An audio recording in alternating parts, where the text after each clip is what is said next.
Today we're going to talk about the economics of the early nations, the early Federalist era, some of the diplomatic problems they're having. So Alexander Hamilton's report on the public credit, Bank of the United States, the report of manufacturers, Jay's Treaty, the Whiskey Rebellion, Hakey's Treaty, the Quasi War, the XYZ Affair, Alien Sedition Acts, relating to problems with France, Judiciary Act of 1801, at the beginning of the Jefferson administration, the Marbury versus Madison case, Louisiana Purchase.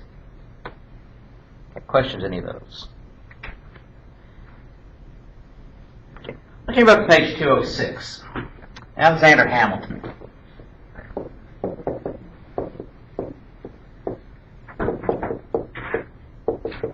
He's Secretary of the Treasury. His job to figure out how we're going to pay the bills.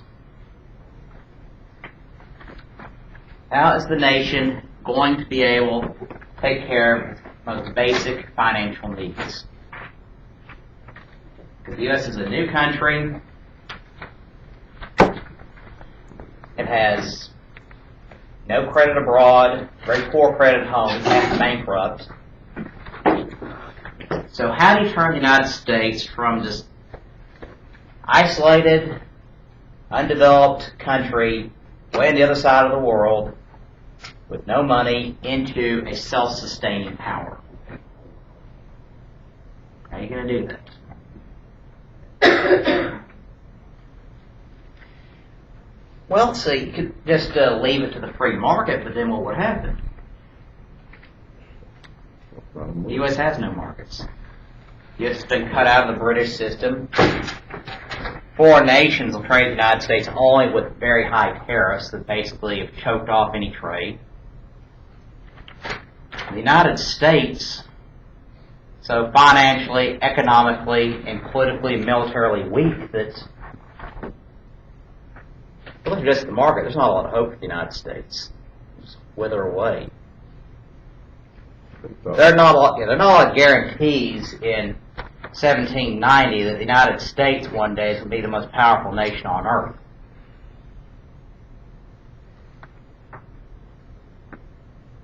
In fact, fast forward 50 years, some of the other countries in the Americas look like they'd probably be just as strong as the United States. Mexico, Argentina, Brazil, Colombia. Those look like they'd be just as powerful as the United States.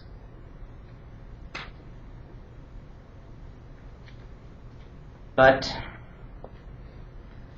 remember what we talked about last time. History is not inevitable. And who would expect by 1900 Spain would be bankrupt and a third-rate power? You wouldn't think that's 1790. Who would think that France would be overrun in the 1940s? Looking at 1840, wouldn't think that'd ever be possible.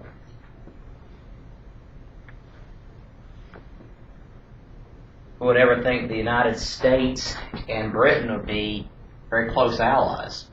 1790 wouldn't think it. By the way. I don't know, they hated 1790, they hated Britain. To be called a monarchist was the worst political insult you could find. Just having seen all these elections in Louisiana, we're people who know how to hurl out political insults.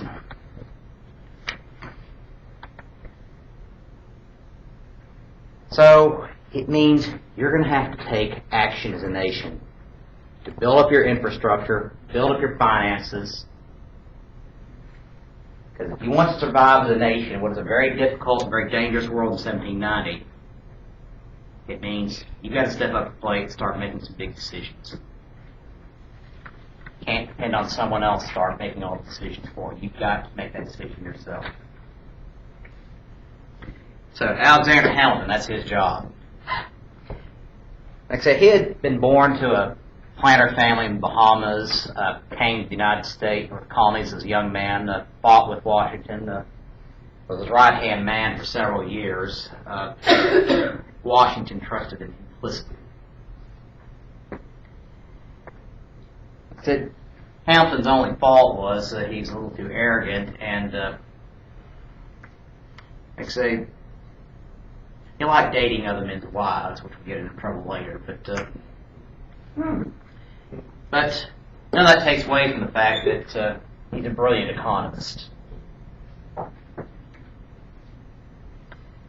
So, what he's going to do is he's going to try to devise a system that guarantees the nation's future wealth and economic stability. Now, Hamilton's young, he's energetic, talented, outgoing, popular, knows he has a lot of talent, but he's ambitious and cocky because of it. It really rubbed a lot of people the wrong way, particularly Thomas Jefferson, Secretary of State. Reserved, he's highly intelligent, talented, but compared to Hamilton, he's a lot more reserved, a lot quieter, he's thinking a lot. But he's almost as ambitious as Hamilton, and the two came to hate each other. And one of the nation's first major divisions is going to emerge over the plans that Hamilton develops for the financing of the nation. Remember, you don't know how people really are until there's money involved, and money's about to get involved. So Hamilton issues his first report on public credit to Congress. This is in January 1790.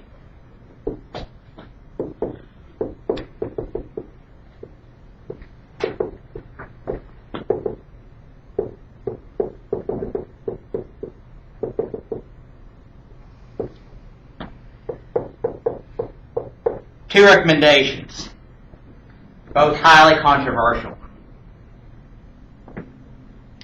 One, fund the federal debt at face value.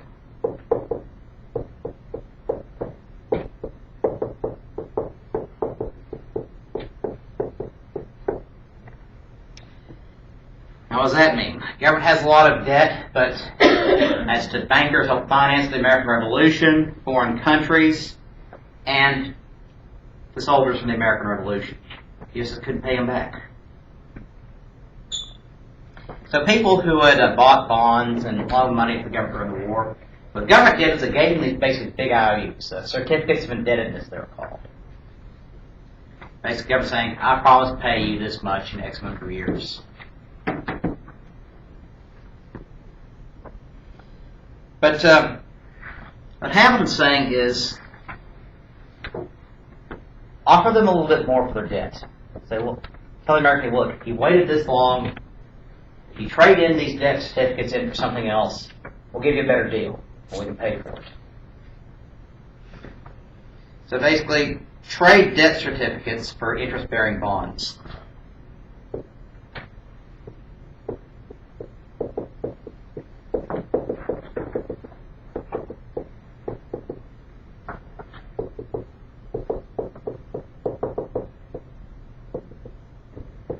The beginning of U.S. Treasury bonds.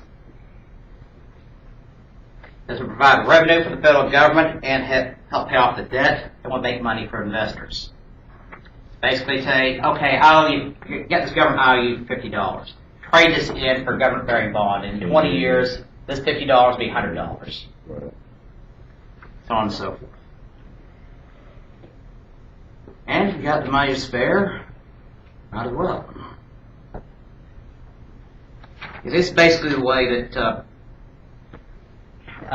Treasury bonds work today. Is basically you go to the bank, buy a Treasury bond for like $50. In 20 years, you get $100 backed by full faith and credit of the U.S. government. Basically, you're giving the government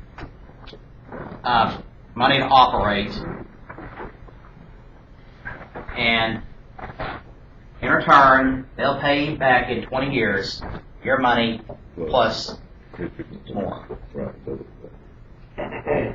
Because as long as the U.S. is still operating, you're going to get your money back. So that's what they're telling all these people. These debt bonds without any interest, trade them in for treasury bonds with interest. So the government gets a little breathing room on its debts. Investors make money. Uncle Sam makes money, the investors make money, everybody makes money, everybody's happy. 2, federal government assume all state debts.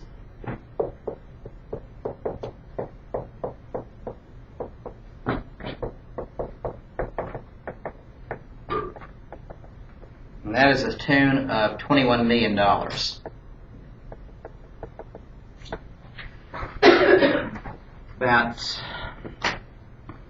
200 million in today's money.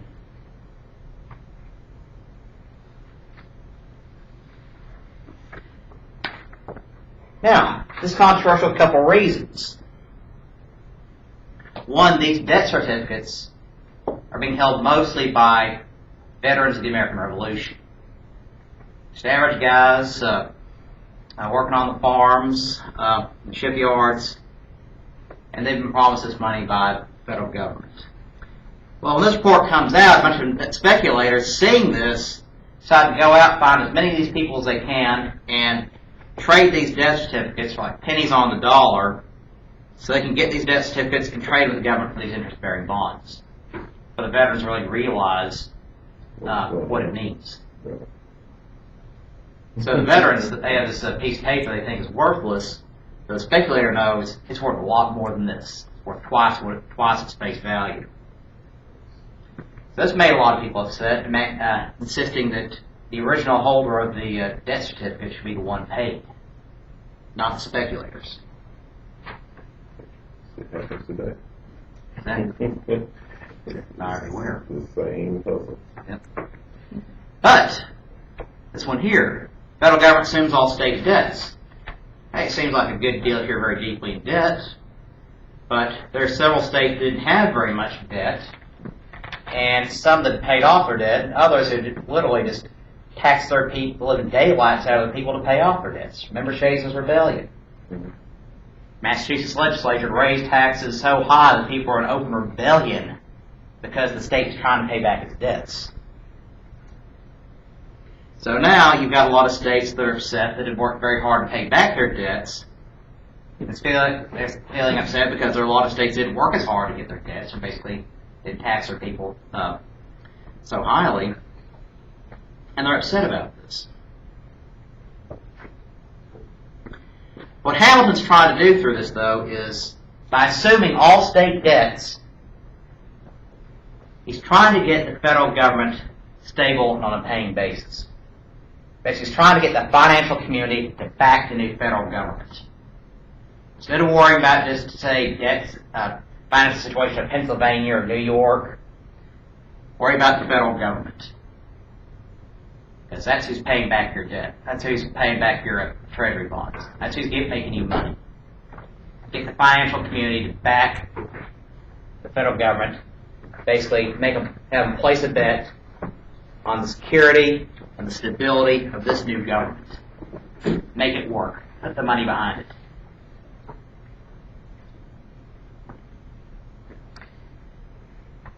Now, of course, this would also greatly increase the federal national debt as well.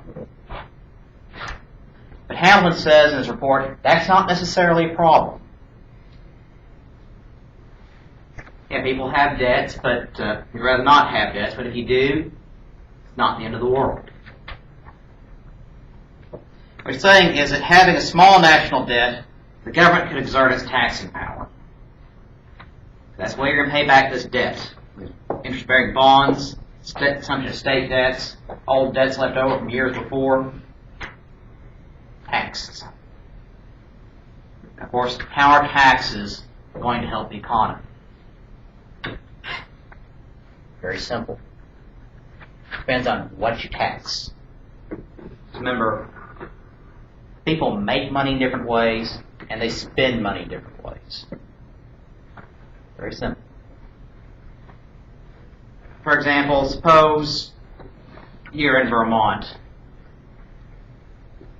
You want to you need to balance your budget. Are you going to do it by placing a tax on, say, rice cultivation in Vermont? No, of course not. You don't grow any there. There isn't any there. Are you going to go to Nevada and try to make money placing taxes on, say, trout fishing? No. No, of course not. There's no water out there. But you can make a lot of it in, say, Montana. Make a ton of money taxing sugarcane plantations in Louisiana. You tax what's there. So Hamilton's saying, if you place taxes in just the right area, it'll encourage people to spend their money, particularly investors, in a certain way.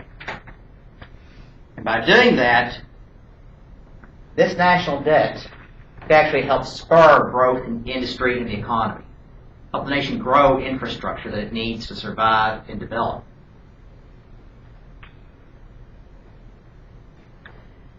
Well, Congress, with a lot of debate, passes recommendations in August 1790. And of course, this caused a lot of debate between Jefferson, Madison, and Hamilton. Jefferson and Madison on the same side. And they debate a few things here to get this through. Basically, they'll offer some bonuses and some credits to states with lower debts. And what they're also going to do is they're going to shift the capital from New York to Washington, D.C. They decide that they're going to build the city, the banks of the Potomac River on the border between Maryland and Virginia, basically the midpoint of the country at that time. And that's going to be the new capital. Maybe from New York.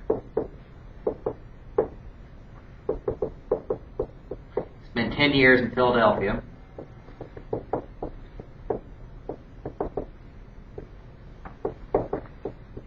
And then this new capital in Washington, D.C. Now they're going to name it after the first president, District of Columbia.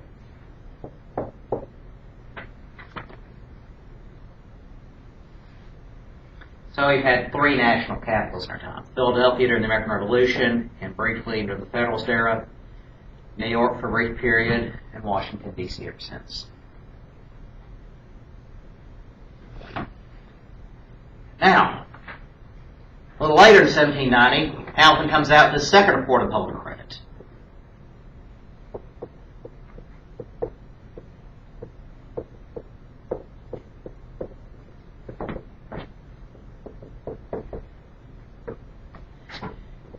And his recommendation is the Bank of the United States, based on Robert Morris's old Bank of North America.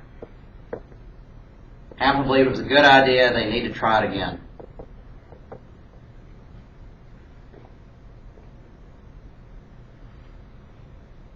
Basically, this would be a privately funded bank to store government accounts.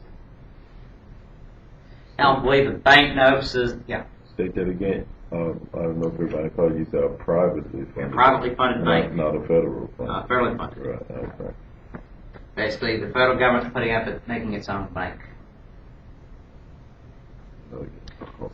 Because here's what they could do. They could put it in all these different state banks, but all these different ways these state banks are being run, they'll get the money they need in time. And what they're going to do is they're going to create a bank the federal government keep its eye on and put most of its money in.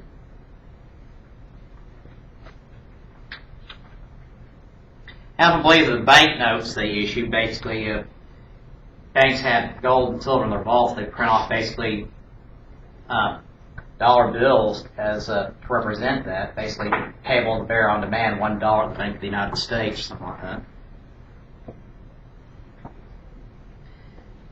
That act as a national currency. So here's what would happen is private investors would put up $8 million.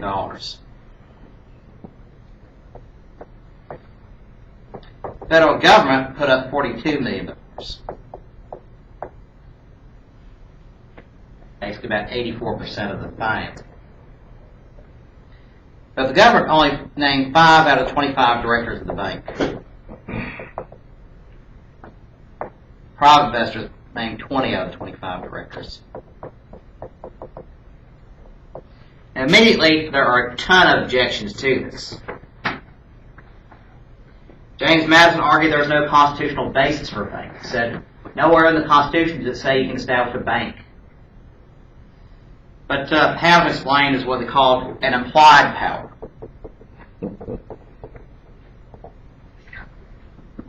Basically, the Constitution doesn't say you can't do it.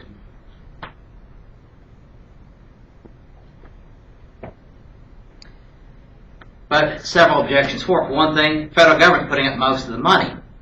They're naming the least number of directors. Two, there are no bank regulations in the United States at this point. Banks have very, very bad reputations.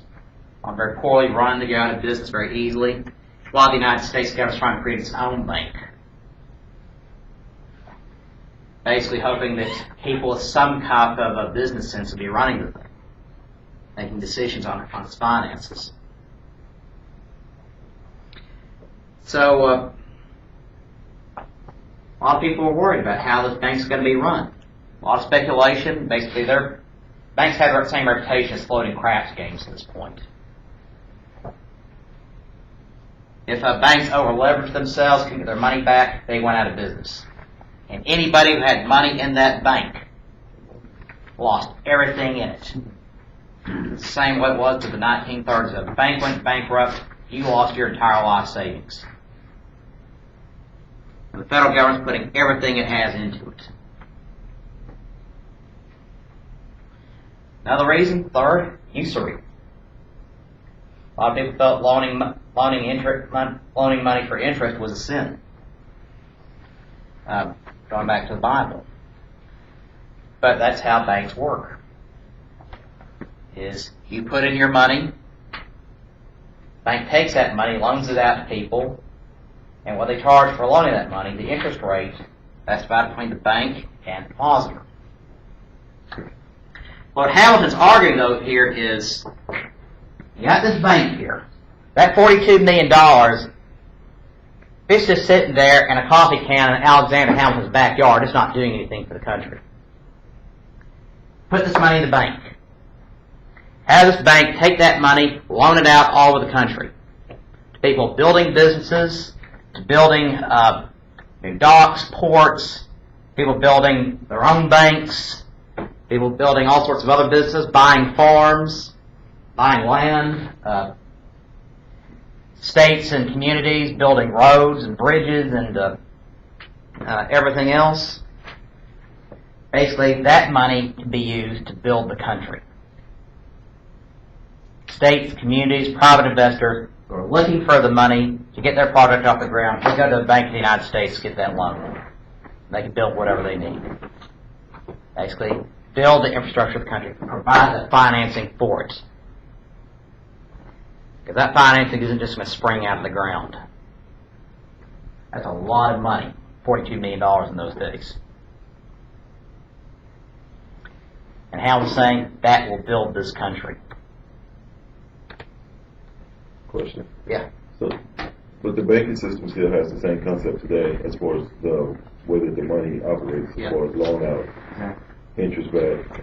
So what was the difference then if we compare, just somewhat off the subject, compare that to what the bank is doing, comparing to the places that Arkansas passed a law to close down the money lending places?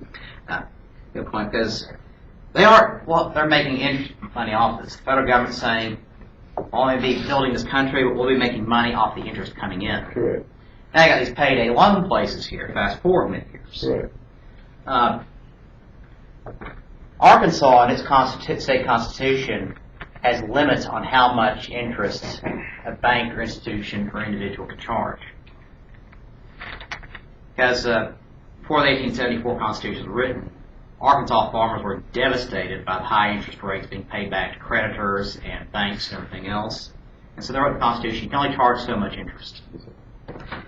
And those payday loan places basically, they bled people dry over how much interest they charged.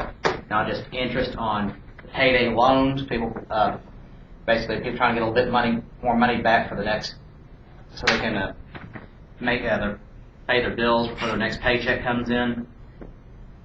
Not only is that a lot of interest they have to pay back, but also a lot of fees they have to pay, which acts as interest. Right. So basically, people went to these places, they were getting gouged. They get so hopelessly deeply in debt they couldn't get out. And the Attorney General decided that's unconstitutional. The fees and interest those places were charging were too high. It was damaging consumers, ruining their finances, and it was illegal. Basically, it was a con game, they felt. So, the Arkansas Attorney General ruled it unconstitutional. Well, And they were shut down. all right. And a lot of people are saying that same thing at this time, too. But, you got all this money floating around. This has gotten the attention of investors all over the country.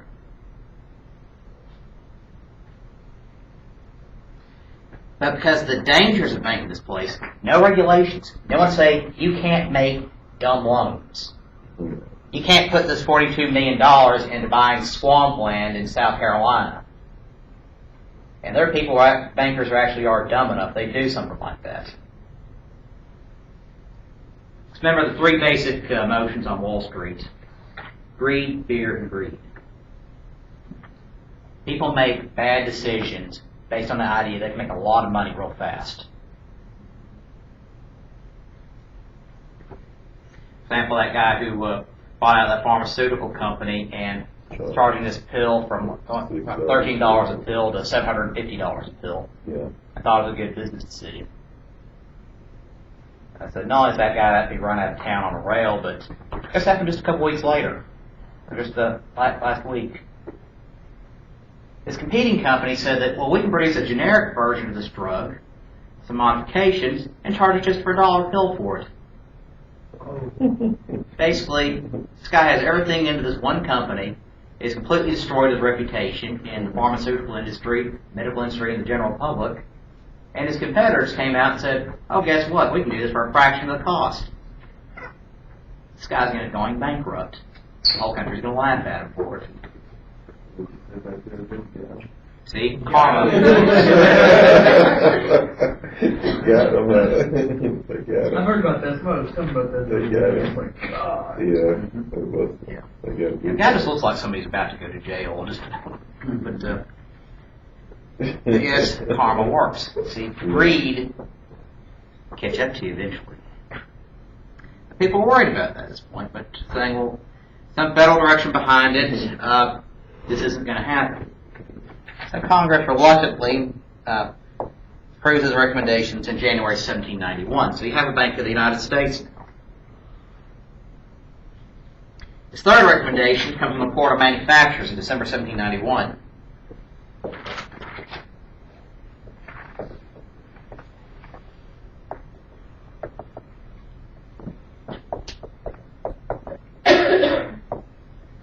It's the most controversial of all, probably.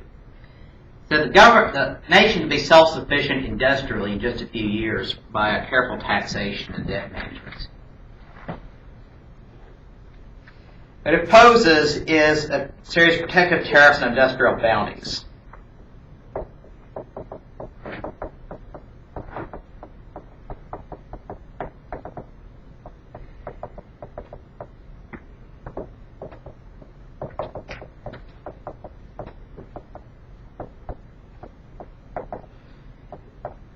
Encourage industrial growth. Now, a 5% tariff had been imposed for revenue in 1789. That's just 5% on anything, tax on anything coming into the country to help pay the bills. But this is different. A protective tariff is designed to raise taxes on incoming products so high that you have no choice but to buy the American-made product. It makes no economic sense to buy overseas when you got a cheaper product here in the United States. This is called protectionism. And we still have debates over that still to this day over free trade. And this is the beginning of that argument right here, 1791. Now, there was some growing American industry at this point, but it's very weak, it's very inefficient, not doing very well. It's having to compete against larger factories and better made products from France and England. So the Industrial Revolution started in England and France, and it's just now starting to reach the United States. So these other countries are ahead of us. But Hamilton's saying, why should the United States have to depend on anybody for the products we need as a nation? Why should we have to depend on some foreign country to make the products we need to survive? Well, we can make that right here at home.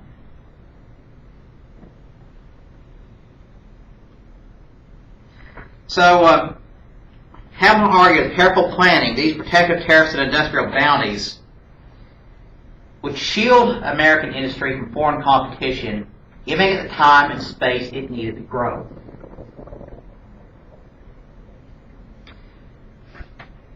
What sparked sharp opposition on political and moral grounds. Some people saying that the United States government should not be in the position of playing favorites for industries.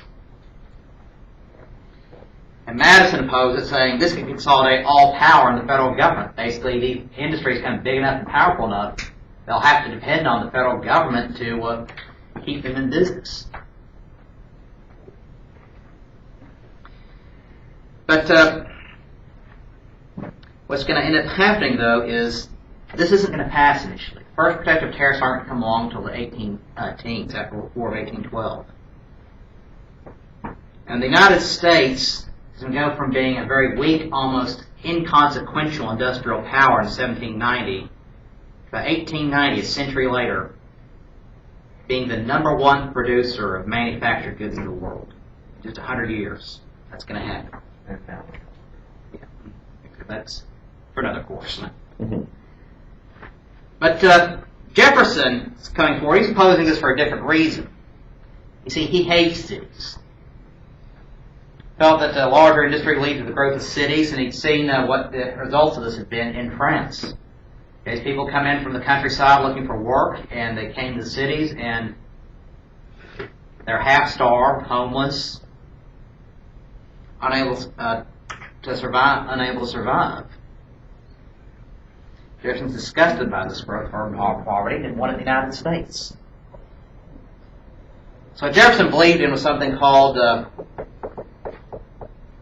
Yeoman Republic.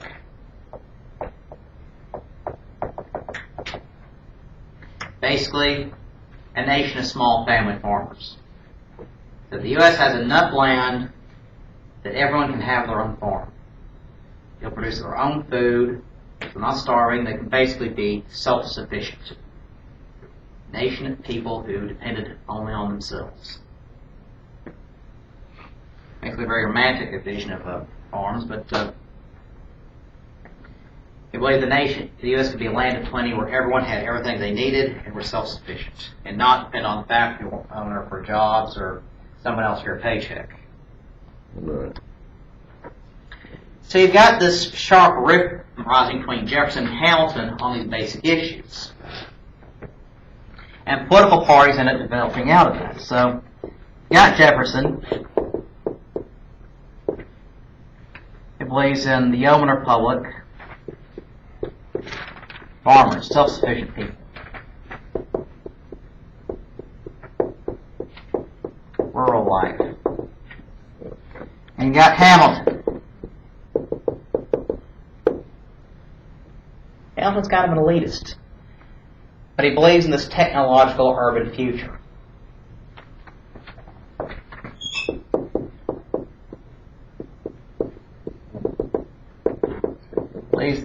He has to be a land of huge cities, self-sufficient industrially,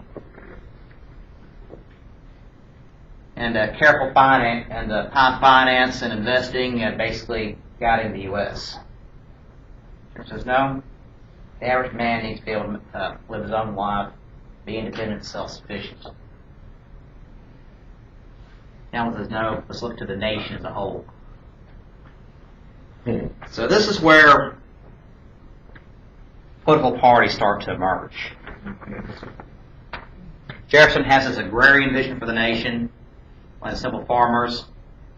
Brilliant philosopher himself, he wrote the Declaration of Independence, the Virginia Statutes for Religious Freedom, designed the Capitol building for the state of Virginia and the main building for the University of Virginia. Inventor and scientist.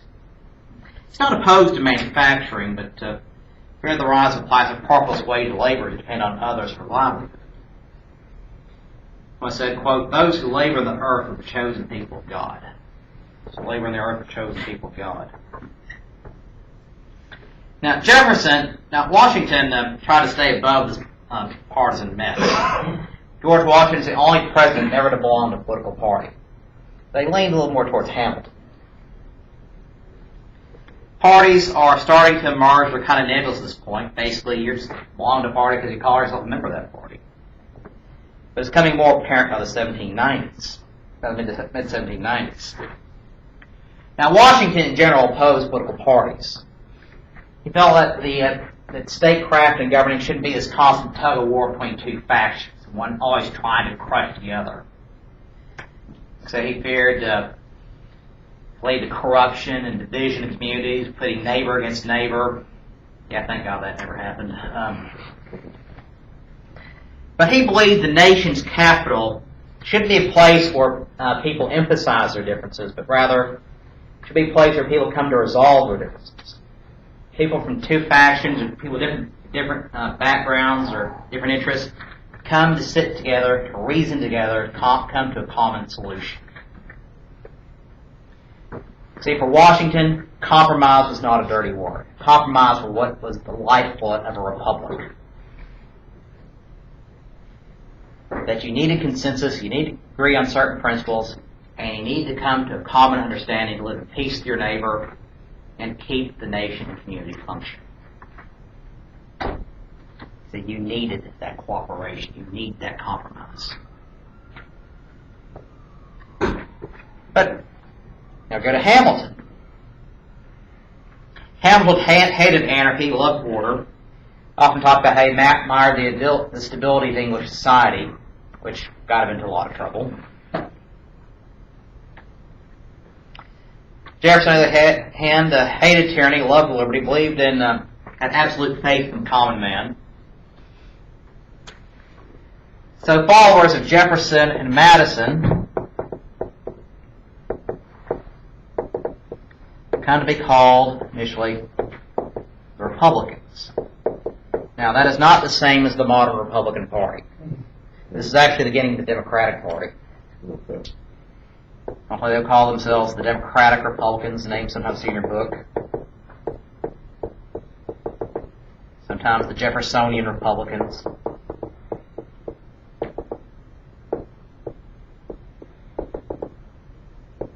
Sometimes they call themselves just Democrats, but not really going to be seeing that as much until the 1820s. So until we get to the 1820s, Andrew Jackson, when I say Republican, I really mean Democrat.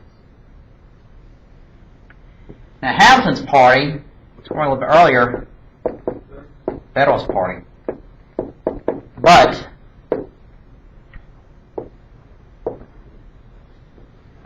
the Federalist Party is not the same as that group supported ratification. The Federalist Anti-Federalist divide disappeared and the Constitution was ratified. Just the label for that debate only. 1789, they're gone. But they're reviving that name here in the mid-1790s, a few years later. But it's not the same people. The Jeffersonian Republicans are not anti-federalists. And Madison's the guy who wrote the friggin' Constitution. He's not an anti-federalist.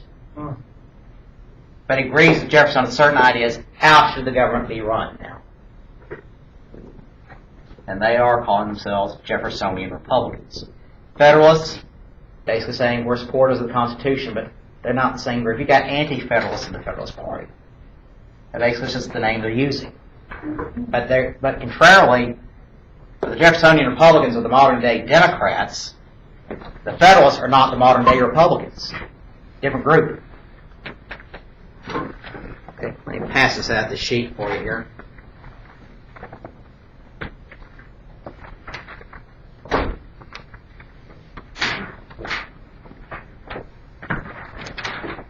It's one of those cases where names, dates, and context mean everything. So did the sheet say it will.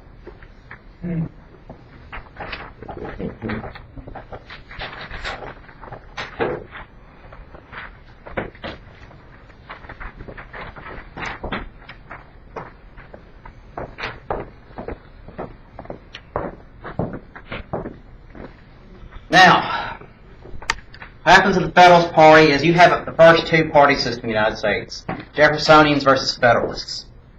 But by the 18-teens, the Federalist Party becomes extinct. And for a while you have this period of one-party government, just the Jeffersonian Republicans. A lot of people hoped might be in the political parties altogether.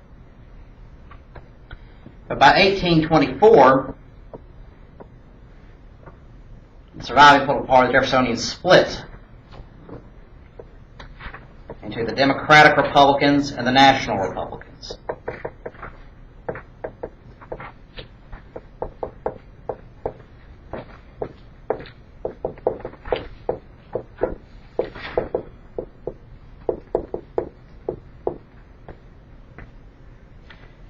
Now, the thing you have to know about political parties, the party may die, the people don't.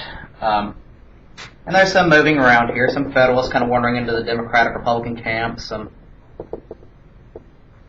Jeffersonians wandering into the National Republican camp, but it's basically is the party of Andrew Jackson. National Republicans, the party of John Quincy Adams, the son of John Adams, Henry Clay, Daniel Webster.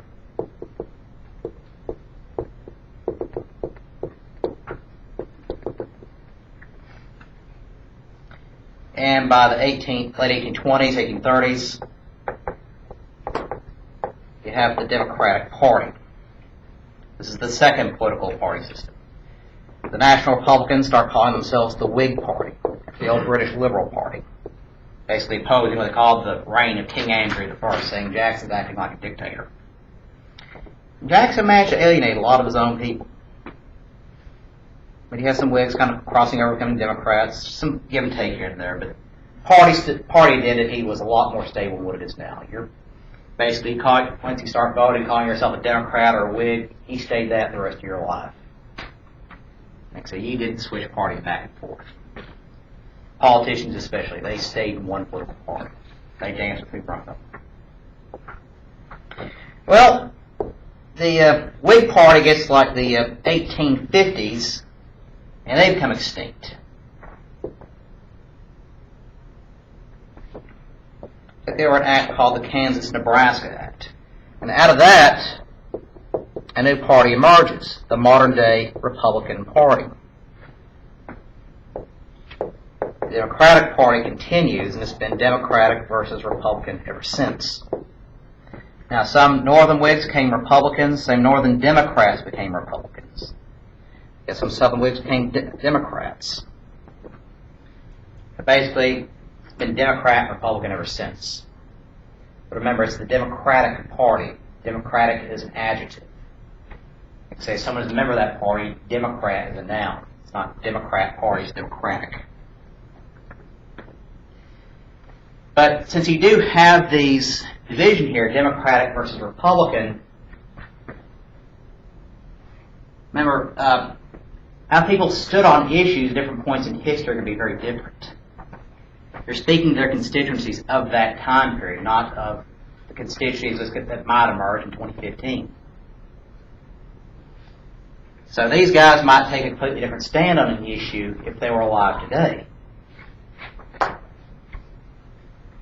But they're speaking for the needs of their constituencies at this time period, and this time period. And those positions will change very dramatically. Because the term liberal, conservative means different things at different times. In fact, for many years, you had a very liberal wing of the Republican Party. You had a very conservative wing of the Democratic Party. But again, that really starts changing after World War II. So you get the civil rights. But basically, remember, this is how it all emerges. Parties are going to change names a little bit. People are going to change. Issues are going to change. But this is basically how it starts. The Democratic Party can legitimately call itself the oldest political party in the United States. It dates all the way back to Thomas Jefferson, James Madison. Republican Party only goes back to 1854. But the Republican Party, though, is the most successful third-party movement in American history. Basically, it's the plan of the other political party became one of the two main political parties. But as these new parties emerge, there's a lot of issues to debate, particularly this issue, Jay's Treaty. British had 7 forts in the Northwest Territory despite the 1783 treaty. Still refusing to allow American trade to the West Indies. And then in 1793, the British told the United States, we're going to keep occupying the Northwest Territory. What are you going to do about it? 1793, not a lot the U.S. could do about it. And American ships were being seized by the British, who were trying to trade illegally with the British in the West Indies.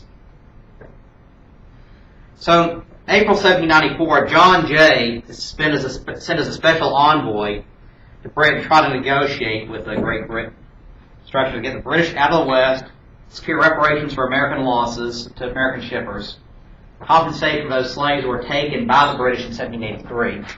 That is, those who fleeing with the British as they left, and those who the British promised freedom for fighting with the British.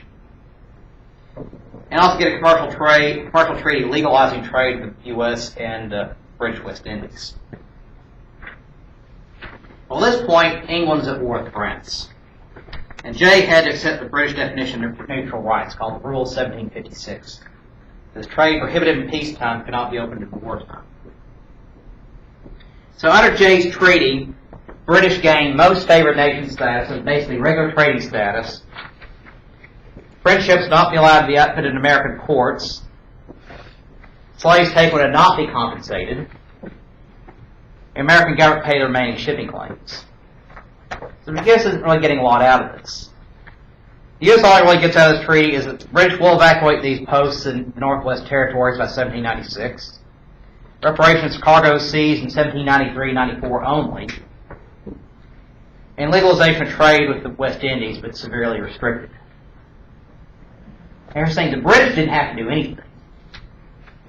They agreed with the U.S. on some terms, some limited terms, offering just a little bit of an opening. But the treaty met with outrage in the United States. Shippers are desperate for settlement, shocked by the limits on West Indies trade.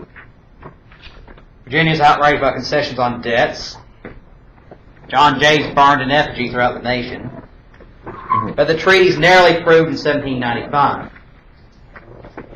Congress demanded the papers regarding the negotiations, see just what went wrong. But Washington refused to hand it over, citing for the first time executive privilege. It is what goes on with the executive branch isn't necessarily the business of the legislative branch. But 1790, you have the first census. Showed that 80% of the American people are involved in agriculture. You got 150,000 Indians from 80 tribes still east of the Mississippi River. 125,000 Americans lived west of the Appalachians. In fact, most Americans today actually live west of the Mississippi River. 1776, Kentucky had only 150 settlers. By 1790, it had risen to 75,000. Slowly, as Washington heads into his second term, you have new states being added. Vermont, the 14th state, added in 1791. 15, Kentucky in 1792.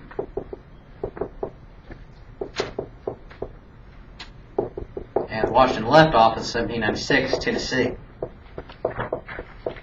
1796. 1792, Washington is unanimously re-elected. The only president to be re-elected unanimously. Adams was vice president with 77 votes, but George Clinton of New York almost beat him with 50 votes for vice president. Washington's second term, including getting into Adams and Jefferson's administration, the issue is going to be problems with France, and how the U.S. is going to deal with that. So, we'll finish up on Pinckney's Treaty, the Whiskey Rebellion, next time, and then get into the Adams and Jefferson administrations. Okay.